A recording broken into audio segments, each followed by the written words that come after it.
Telangana state legal services authority directions ప్రకారం మనము June 14th రోజు మెగా లోక్ అదాలత్ జరపబడుతుంది.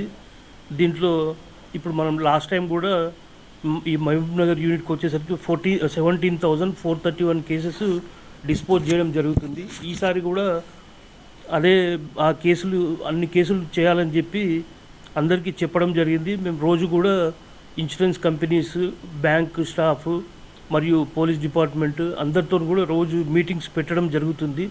దీంట్లో టోటల్ 8 బెంచెస్ కన్స్టిట్యూట్ చేయడం జరిగింది. లోక్ అదాలత్ కేసెస్ డిస్పోజ్ చేయడానికి 6 బెంచెస్ మహబూబ్ నగర్లో, ఒక 2 బెంచెస్ జడ్చర్లలో ఏర్పాటు చేయడం జరిగింది.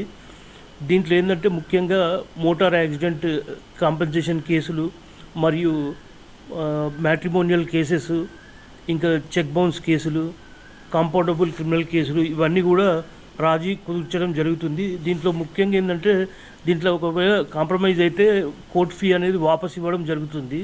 మరియు దీనిపైన అప్పీల్ కూడా వెళ్ళడం జరగదు కాబట్టి ఆ ఇష్యూ అనేది ఇక్కడనే ఎండ్ కావడం జరుగుతుంది. కాబట్టి రాజీ మార్గమే రాజమార్గం అని చెప్పి దాని ముఖ్య ఉద్దేశం. కాబట్టి అందరూ కూడా ఈ లోక్ అదాలత్లో ఎక్కువ కేసెస్ డిస్పోజ్ అయ్యేలాగా చొరవ చూపాలని చెప్పి అందరు అడ్వకేట్స్ కానీ లిటిగెంట్ పబ్లిక్ కూడా మేము అడ్వైజ్ చేయడం జరుగుతుంది. రోజు కూడా మేము మీటింగ్స్ పెట్టడం జరుగుతుంది.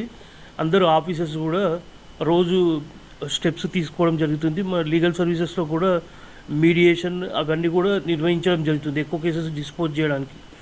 కాబట్టి దీనికి అందరూ కూడా సహకరించాలి, అందరూ ఉపయోగించుకోవాలని చెప్పి కోరుతున్నాం.